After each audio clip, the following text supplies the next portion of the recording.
नमस्कार, मैं हूं नितेश कुमार भड़ाना और आप देख रहे हैं आपका पसंदीदा न्यूज चैनल स्वामी न्यूज अजमेर। क्या रही दिन की खास खबर, क्या है खबरों में खास, आइए आपको बताते हैं इस टी टाइम बुलेटिन में। नसीराबाद विधानसभा के श्रीनगर स्वास्थ्य केंद्र पर एक मरीज की इलाज के दौरान मौत हो गई। उसके परिजनों ने इससे हंगामा खड़ा कर दिया। परिजनों ने डॉक्टर की लापरवाही बताते हुए आरोप लगाया कि डॉक्टर ने उसका इलाज ढंग से नहीं किया और अस्पताल परिसर में ही धरना दिया। ये खबर लिखे जाने तक हमें प्राप्त जानकारी मिली है कि जिला कलेक्टर ने स्वयं संज्ञान लेकर चिकित्सा प्रभारी डॉक्टर प्रफुल्ल कुमार को निलंबित कर दिया है। श्रीनगर स्वास्थ्य केंद्र में 55 वर्षीय नंदा गुजर की इलाज के दौरान मौत हो जाने पर परिजनों ने हंगामा खड़ा कर दिया। परिजनों ने आरोप लगाया कि डॉक्टर की लापरवाही से रोगी की मौत हुई है। इलाज के अभाव में युवक की मौत से गुस्साए ग्रामीणों ने अस्पताल के बाहर धरना प्रदर्शन शुरू कर दिया। ग्रामीणों के समर्थन में पूर्व विधायक रामनारायण गुजर भी मौजूद रहे। ग्रामीणों का आरोप है कि डॉक्टर प्रफुल्ल कुमार क्षत्रिय की लापरवाही से रोगी की जान चली गई।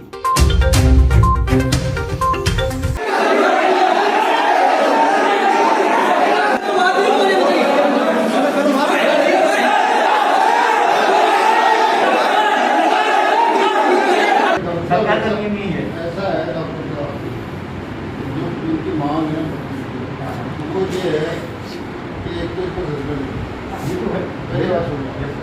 दूसरी बात ये है कि इसको जो डॉक्टर की लापरवाही बताया इसको मुआवजा और ऐसे आदेश नहीं है तो निकाल के बताइए आपको कोई एडवांस नहीं है। एक डॉक्टर हेडक्वार्टर भी है और न आपकी एम्बुलेंस देती 4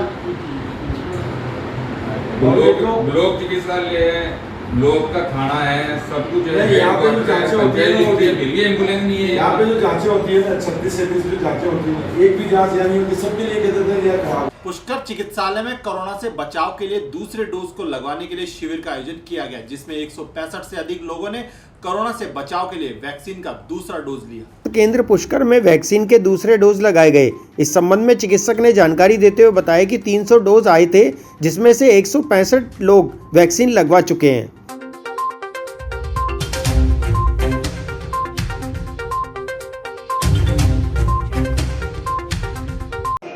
लगी आज सेकेंड डोज और 300 डोज आई थी, उसमें से 165 के करीबन लगी। आज सेकंड डोज लगवाया है और मुझे काफ़ी अच्छा लग रहा है और हमें वैक्सीन के लिए जो अफवाह उड़ रही है उस पर ध्यान नहीं देना है और अपनी बारी आने से वैक्सीन जो। अलवरगेट थाना क्षेत्र में गुलाबबाड़ी में हुई बुजुर्ग दंपत्ति की हत्या के आरोपियों को 11 घंटे में ही पकड़ने के लिए गुलाबबाड़ी क्षेत्रवासियों ने अलवरगेट थाना प्रभारी का माला पहनाकर स्वागत और धन्यवाद दिया। गुलाबबाड़ी क्षेत्र में हुई बुजुर्ग दंपत्ति की हत्या के महज 11 घंटे के भीतर ही मुजरिमों की गिरफ्तार तक पुलिस के हाथ पहुंचे और पुलिस ने तत्परता दिखाते हुए तुरंत प्रभाव से उन्हें गिरफ्तार कर लिया। इसके तहत गुलाबबाड़ी क्षेत्रवासियों ने अलवरगेट थाना पहुंचकर पुलिस की हौसला अफजाई की एवं थानाधिकारी सुनीता गुजर के साथ पूरी पुलिस टीम का स्वागत सम्मान किया गया।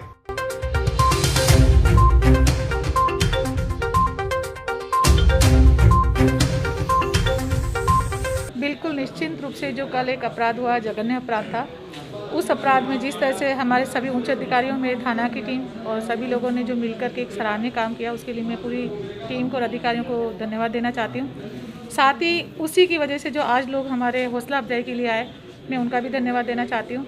मैं सभी क्षेत्रवासियों से उम्मीद करती हूँ कि इसी तरह से हमारे साथ कंधे से कंधा मिला करके हमें सहयोग करते रहे।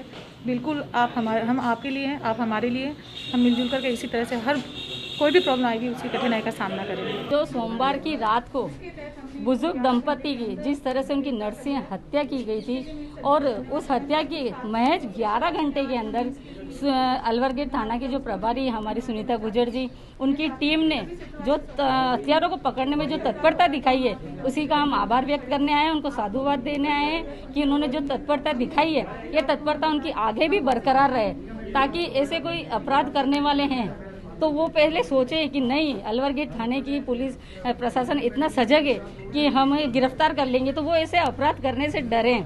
तो हम यही निवेदन करने और धन्यवाद देने आए हैं कि जिस तरह से आपने सजगता दिखाई है, ये सजगता आपकी बरकरार रहे और जिन हत्यारों को उन्होंने गिरफ्तार किया, उनको ऐसा केस उनके ऊपर मतलब इतनी कड़ी कार्रवाई हो कि उन्हें फांसी की ही सजा होनी चाहिए। अगर फांसी की सजा मिलती है तो आगे कोई अपराधी ऐसा अपराध करेगा उससे पहले वो 100 बार सोचेगा कि नहीं उन तीनों को इनको फांसी की सजा मिले, हम भी मर जाएंगे। तो वो ऐसे कभी सघन हत्या ये करेंगे नहीं।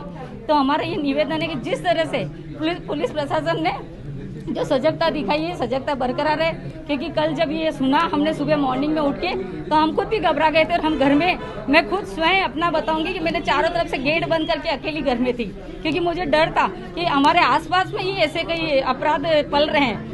तो इसलिए जैसे ही हमें पता चला कि महज 11 घंटे में हत्यारों को गिरफ्तार कर लिया गया है तो हमारा दहशत भी हमारी थोड़ी कम हुई है। तो इसीलिए पुलिस प्रशासन का बहुत बहुत आभार, बहुत बहुत धन्यवाद। और आगे भी ऐसे सजगता बरकरार है। सोमवार रात हमारे मिस्त्री मौला गुलाबबाड़ी में जो एक वारदात हुई जिसमें एक बुजुर्ग दंपत्ति को बहुत बुरी निर्मम तरीके से हत्या कर दी गई, बहुत ही निंदनीय था, बहुत ही दर्दनाक घटना थी। परंतु हमारे जो अलवर गेट थाने के प्रभारी हैं सुनीता गुजर जी, वे समय से हमारे उस घटना स्थल पर पहुंची, अपने पूरी टीम के साथ पहुंची और उन्हें बहुत मुस्तैदी से कार्य किया। और मात्र 11 घंटे के अंदर मैं उनकी बहुत ज़्यादा धन्यवाद और आभार व्यक्त करती हूं कि उन्होंने मात्र 11 घंटे के अंदर ही उन्होंने उन कातिलों को जिन्होंने ये वारदात करी थी उनको पकड़ा और उनको आज यहाँ पर लाके थाने में बंद कर रखा है, जिससे हमारे पूरे क्षेत्रवासी और वार्डवासी उनका बहुत आभार व्यक्त करते हैं, धन्यवाद करते हैं। और आज हमारे जो क्षेत्रवासी हैं वो इस भय से दूर हो गए हैं, क्योंकि इनका जो कार्य था, जो स्टाफ का कार्य था, जो मैडम का कार्य था, बहुत सराहनीय था। मैं इसके लिए उनकी प्रशंसा करती हूँ और उनको धन्यवाद करती हूँ, साधुवाद करती हूँ। और मैं ये उम्मीद करती हूँ कि इसी तरह से ये जो अलवर गेट थाना प्रभारी हैं ये सब हमारी इसी तरह से रक्षा करें और आने वाले समय में हमारे क्षेत्र को इस जितनी भी घटनाएं हैं उनसे मुक्त रखे और हमें बहुत सेफ्टी प्रदान करे। और जिस तरह से मैडम ने ये डिमांड करी है कि उन तीनों कैदियों को सख्त से सख्त कार्रवाई के साथ में फांसी की सजा मिलनी चाहिए, तो हम सब उनके साथ हैं, उनके इस फैसले के साथ हैं। और हम चाहेंगे कि उनको फांसी की सजा मिले ताकि इस तरह के जो वारदात करने वाले लोग हैं उनका हौसला बुलंद ना हो और वो डर कर रहें और हमारा जो क्षेत्र है वो। पर्यावरण, खाद्य, नागरिक आपूर्ति व उपभोक्ता मामलात राज्य मंत्री सुखराम विश्नोई अजमेर दौरे पर रहे, जहां उन्होंने औषधि पौधों का वितरण कार्यक्रम में भाग लिया। पर्यावरण, खाद्य एवं नागरिक आपूर्ति तथा उपभोक्ता मामलात राज्य मंत्री सुखराम विश्नोई अजमेर पहुंचे। विश्नोई ने सर्किट हाउस में जनप्रतिनिधियों पदाधिकारियों की बैठक ली। विश्नोई ने वृक्षारोपण के बारे में जानकारी देते हुए बताया कि सरकार द्वारा आम जन को वृक्षारोपण के लिए पौधे दिए जाएंगे, जिसमें औषधीय पौधे भी होंगे। इन पौधों से पर्यावरण के साथ साथ स्वास्थ्य लाभ भी प्राप्त होगा।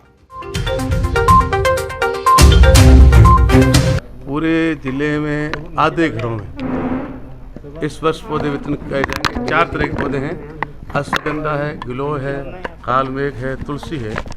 ये चारों आयुर्वेदिक पौधे हैं।